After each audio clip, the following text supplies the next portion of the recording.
This is Kurt Rollo of the Penn High School Sports Information Department with former Penn football player Ben Knutson, a University of Virginia recruit. Ben, why did you decide to commit to the University of Virginia for football? Well, for me, it was a mix of a lot of reasons, not necessarily one particular reason as well. I wanted to go into business, and the business school is a really top rated in the nation, so that definitely helped that decision. The coaching staff was great. They're very family oriented. Bronco Mendenhall and Garrett Touche, the offensive line coach, they're family oriented. They have the most kids in college football on the coaching staff, the most coaches' children. They have one more than Michigan, so they have that going for them. So they're very family oriented. And then the biggest thing is it's nice for me because I do kind of want to get away from Indiana for a little bit, just go away to college, and it was nice, a good decision. Just in a great place on the East Coast, just near everything, kind of similar to South Bend, where you're about an hour and a half from DC, like we are from Chicago. So it just all came together to make sense for me. So, how tall are you? How much do you weigh? Is Virginia going to have you redshirt to see if you grow a little more, or put you in the weight room, or are you going to go right into your football season? Right now I'm 6'7", 310. They haven't said they were going to redshirt me, and their philosophy behind that is you can always retroactively redshirt after 4 years. So if you didn't play in your freshman year and you still have that redshirt available, you can declare it at that point. And that's kind of the practice the coaching staff has followed. That if they know they're going to use you, then they'll give you the redshirt at that point, and then rather than just hold you on if you aren't going to play anything, which is kind of nice because if you're not going to play that fifth year, it's kind of nice to graduate and go on and live your life, I guess. But if you are going to play and you can contribute, then you want to stay and do that as well. So, they've said it's their biggest honor is to get that fifth year. So that's really exciting. And if they decide to use me in the first year, that's great. If not, that's fine as well. It's just I'm just going to try my best and do what I can. Can you talk about what position the Cavaliers have penciled you in at? Right now they're thinking tackle.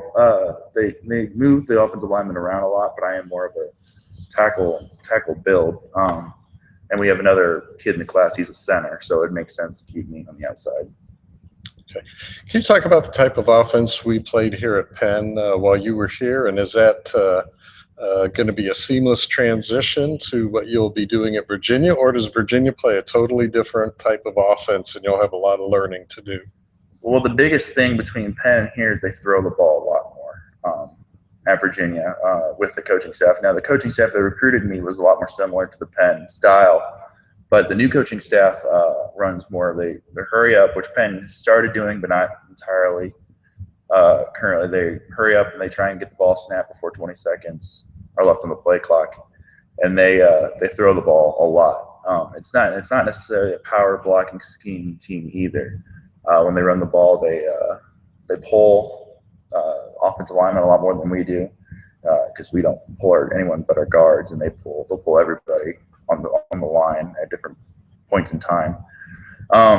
So it's definitely different for me, but it's good for me to go in and learn how to do all of it, coming from my background at Penn, and hopefully I can take things and then learn new things with what Virginia's going to teach me. How do you feel the Penn program prepared you for Division I football? I was definitely well prepared, and definitely just the atmosphere that we have here is definitely more of a small college atmosphere than a high school atmosphere, with how we have kids playing one way, and the weightlifting program that we're implementing here at Penn as well. And there's people doing great jobs upstairs in the weight room and the fitness center that help us make sure we know what we're doing. So, I think that definitely helped prepare me a lot. The one place where I probably could be a little bit better prepared, and that's more on myself, is just off-season training a little bit more.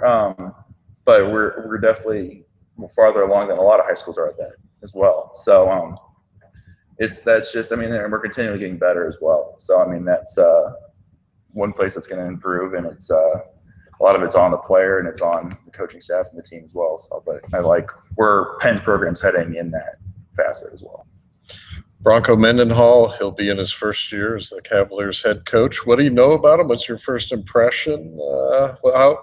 Where do you see him taking the Cavaliers? My biggest impression from him, especially his time at BYU, is they always seem to have good teams and winning teams. And his entire 11-year career as a head coach, he's never missed a bowl game. So that's exciting. And going to a program at Virginia where they haven't been to a bowl game since 2011, it's exciting to see what he can do and see if he can have success right away like he did when he was at Brigham Young. So that's definitely, intriguing. He's more of a defensive coach. Obviously he'll be working on both sides of the ball, but for me, and then it was just him and then offensive coordinator, Coach Anai and Coach TJ as well. We're big, and they all were at BYU together, and they know how to work together as well. So that's another thing. With Coach Mendenhall, when he came over from BYU, he has 12 coaches on his staff, and 10 of them were with him at BYU, which is almost unheard of nowadays when you have coaches moving schools. But they know how to work together, and they chose to move across the country with him. So that's just another thing about that family atmosphere and how much they like working together. So that's exciting as well.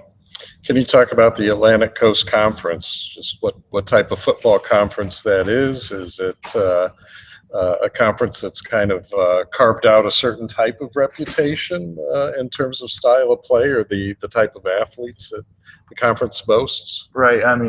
It's interesting landscape there in the Atlantic Coast Conference because you have players all the way from Massachusetts and all the way down into Florida, which is a hotbed for players. They've definitely shown that they're worth. They've made both college football playoffs the last 2 years. Now, luckily, we're not in the same division as Florida State and Clemson, so success is a little bit easier to obtain with that. But it's exciting, especially because you're going to be able to play those players, and we play schools like Miami and Georgia Tech, Louisville every year, and they've consistently been good. So, it's a good test to see how good you are. It prepares you as well for what you need to do. And, everyone makes each other better, which is nice about being at a conference like that, is playing against those teams. They force you to play the best you can. It's not like a team like some of the teams out west where they have to they play down to the competition they're playing. It's like you don't have the off week that you might have for a Mountain West team that's been playing well, or a smaller division school like Houston or Boise State, where they get both ends of the spectrum, where it's like in Houston's case, they're playing Oklahoma and they have to play North Texas the next week type thing. So you don't have those week offs. So that's the biggest thing is because everyone's good in the Atlantic Coast Conference. So that's definitely good preparation. And Notre Dame's kind of a shadow member of the ACC. Don't ACC teams play the Irish once every 3 years? Yeah, we play Notre Dame again in 2019, so it's a little bit far off. But it'll be exciting, definitely to play. Because I went to the Notre Dame game at Virginia last year as one of my recruiting visits. It was heartbreaking defeat, but it was definitely one of the funnest games I've ever gone to. And then the other game I have kind of marked on my schedule is when we play Indiana, both in Virginia and in Bloomington during my career. So that'll be fun as well. Getting recruited by them and then having how many kids at Penn go to IU as well. So it'll be exciting to play in Bloomington, especially in front of a lot of my friends there. All right. And then looking at what the Penn Kingsmen have coming back, what do you see from the 2016 version of the black and gold? They have, for me, they have a lot of players returning, which is really promising, especially a lot more on defense than we did last year. We only had one returning starter who's playing a position that he knew. We have a lot of the core of the offensive line returning, and then we also have 2 running backs, which is really big for the way Penn plays. Having 2 running backs returning is huge. Again, they're going to have to answer the question at quarterback, but I know they're working that out right now with varsity camp that's been going on this week, and they're getting those answers. They'll come up again early in the fall. But I know anyone who they put out there isn't going to have to carry the whole load, kind of like how Camden did last year with how the running backs are returning, and good running backs too. So that's exciting. And what did you value the most about your Penn football experience? Definitely just the brotherhood that it had was definitely something that I'll miss, and hopefully will never lose well, along with the friendships I gained with players on the team and on the offense and defensive lines as well. And it's definitely the long black line is definitely strong, and hopefully will continue to go on as strong as it has been. All right. Our interview guest today, Ben Knutson, University of Virginia football player. Ben, thanks and best of luck. Yep, thank you.